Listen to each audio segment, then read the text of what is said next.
సన్నబియ్యం మస్తు పిరం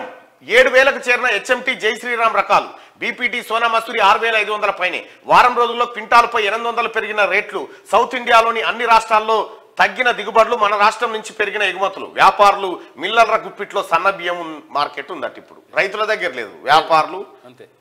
మిల్లర్లు రాష్ట్రంలో సన్నబియ్యం రేట్లు సుక్కరం తాకుతున్నాయి వారం 10 రోజుల్లోనే క్వింటాల్పై 600 నుంచి 800 దాకా పెరిగాయి బీపీటీ సోనా మసూరి లాంటి రకాలు 6,500కు పైగా పలుకుతుంటే జై శ్రీరామ్ హెచ్ఎంటీ లాంటివి 7,000 చేరాయి శుక్రవారం నిజామాబాద్ సిటీలోనైతే జై శ్రీరామ్ రకం పాత బియ్యం 25 కిలోల బ్యాగులను ఏకంగా 2,000 చొప్పున అమ్మారు అంటే క్వింటాల్కు 8,000 తీసుకుంటున్నారన్నమాట ఈ వానాకాలం సీజన్లో వర్షాభావ పరిస్థితుల వల్ల తెలంగాణ కర్ణాటకలో వరి విస్తీర్ణం పడిపోవడం తుఫాను ప్రభావంతో తమిళనాడు ఏపీ రాష్ట్రాల్లో వరి పంట దెబ్బతినడంతో ఉత్పత్తి తగ్గి డిమాండ్ పెరిగింది సన్న బియ్యానికి ధర పెరిగిందట ధరలు పెరుగుతా ఉన్నాయట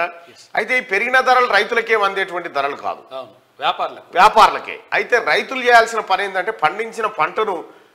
బియ్యంగా పట్టించి నిల్వ చేసుకొని ఇట్లా రేట్లు వచ్చినప్పుడు అమ్మితే కొంత మంచి జరుగుతుంది ఇగో గుడ్డు ధర 7 రూపాయలు అయిందట పెరిగిన కోడిగుడ్ల ధర 2 వారాల కింద అంటే ఇప్పుడు రైతులు కనుక ధర వచ్చినప్పుడే అమ్ముకుంటాం అన్నట్టుగా కోడి కనుక ధర పెరిగినప్పుడే పెడతా గుడ్డ అనే పరిస్థితి ఉండదు కాబట్టి మార్కెట్లో ఇవి వస్తూనే ఉంటాయి ఉత్పత్తి ఎప్పటికప్పుడు ఉంటుంది కోడిగుడ్డు ధర 7 రూపాయలు అయిందట పెరిగిన కోడిగుడ్ల ధర 2 వారాల కింద 6 రూపాయలు చలి కారణంగా ఫుల్ డిమాండ్ హైదరాబాద్ లో రోజుకు కోడిగుడ్లు వినియోగం అట రాష్ట్రంలో కోడిగుడ్ల ధర పెరిగింది 2 వారాల కింద ఒక్కో గుడ్డు 6 రూపాయలు ఉండగా ఇప్పుడు 7 రూపాయలకు చేరింది హోల్సేల్లో ఒక్కో గుడ్డు 5 రూపాయల 80 పైసలు పలుకుతుంది కొన్ని రోజులుగా చలి బాగా పెరిగింది దీంతో వెచ్చదనం కోసం ఆహారంలో కోడిగుడ్ల వినియోగం భారీగా పెరిగిందని అధికారులు అంటున్నారు ముఖ్యంగా హైదరాబాద్ లో ఎక్కువ ఫుల్ డిమాండ్ ఉందని చెప్తున్నారు సిటీలో సాధారణంగా రోజుకు 80 లక్షల కోడిగుడ్ల వాడకం ఉంటుందని ప్రస్తుతం కోటికి చేరిందని నేషనల్ ఎగ్ కోఆర్డినేషన్ కమిటీ నెక్ ఉపాధ్యక్షుడు సుబ్బరాజు తెలిపినట్టు కోడిగుడ్డు తోటి అనేకమైనటువంటి లాభాలు ఉంటాయి పిల్లలకు పౌష్టికాహారం రూపంలో కానీ ప్రతి మనిషికి ప్రతిరోజు కోడిగుడ్డు తినడం అది వీలైతే నాటుకోడి గుడ్డి ఈ బాయిలర్ కోలే కాదు వీలైతే నాటుకోడి గుడ్డు తినండి అది శరీరానికి అన్ని రకాలుగా ఉపయోగపడుతుంది అయితే ఈ మధ్యలో ఈ కేసీఆర్ ముఖ్యమంత్రి అయిన తర్వాత కోడిగుడ్ల వినియోగం ఎక్కువ పెరిగిపోయింది పర్మిట్ రూమ్లలో పటపట కొట్టుడు ఒకటి నేర్చిరుగా ఈ అలకగా అయిపోయింది కోడిగుడ్డు అనేది ఒకప్పుడు ఆరోగ్యకరమైనటువంటి విషయంలో పనికి వచ్చేది కానీ ఇప్పుడు ఆమ్లెట్ల కాడ ఆడ ఈడ ఇవి దేవుకునే కాడ ఆఖరి కాడ అన్నిటికీ కోడిగుడ్డు ఇప్పుడు ఏది కూరలో ఉప్పు పప్పెట్లో కోడిగుడ్డు కూడా అట్లా మస్ట్ అయిపోయింది కోడిగుడ్డు పిల్లలకు ఇప్పుడు 7 రూపాయల ధర పెరిగిందన్నారు మరి హాస్టళ్లలో స్కూళ్ళల్లో పిల్లలకు కోడిగుడ్డు పెట్టాలి కదా మరి ఆ కోడిగుడ్డు పెట్టే కాడ వాళ్ళకి ధరలు పెరిగినాయి కాబట్టి వంటలు చేసే వాళ్లకు ఎవరైతే సరఫరా చేస్తారో వాళ్ళకు కూడా ధరలు పెంచేయాల్సిందిగా ప్రభుత్వాన్ని రిక్వెస్ట్ చేస్తా ఉన్నాం ఎందుకంటే కోడిగుడ్లు పాలు ఒకప్పుడు ఎంతుండే కోడిగుడ్డు మీరు చిన్నగా ఉన్నప్పుడు అంటే మీకు గుర్తున్నప్పుడు నాకు తెలిసినప్పుడు రూపాయి ఉండే ఒకటే రూపాయి ఉండే కోడిగుడ్డు అంటే పెద్ద 5 రూపాయలు 7 రూపాయలు అనేది వ్యత్యాసం కనిపిస్తుండొచ్చు కోడిగుడ్డు 1 రూపాయి ఉండే ఆగిపెట్టే పావులు ఉంటుండే పావుల సిక్క గిత్తనే ఉంటుండే మీకు చాలా మంది 4వ వంతు అప్పుడు నేను చిన్నగా ఉన్నప్పుడైతే నేను చూసిన పైసల కాడి నుంచి అయితే అప్పటికి 1 పైసా 2 పైసలు పోయినాయి 5 పైసల బిల్లు వచ్చింది 5 పైసల బిల్ల 10 పైసలు 20 పైసలు చారానా ఆటానా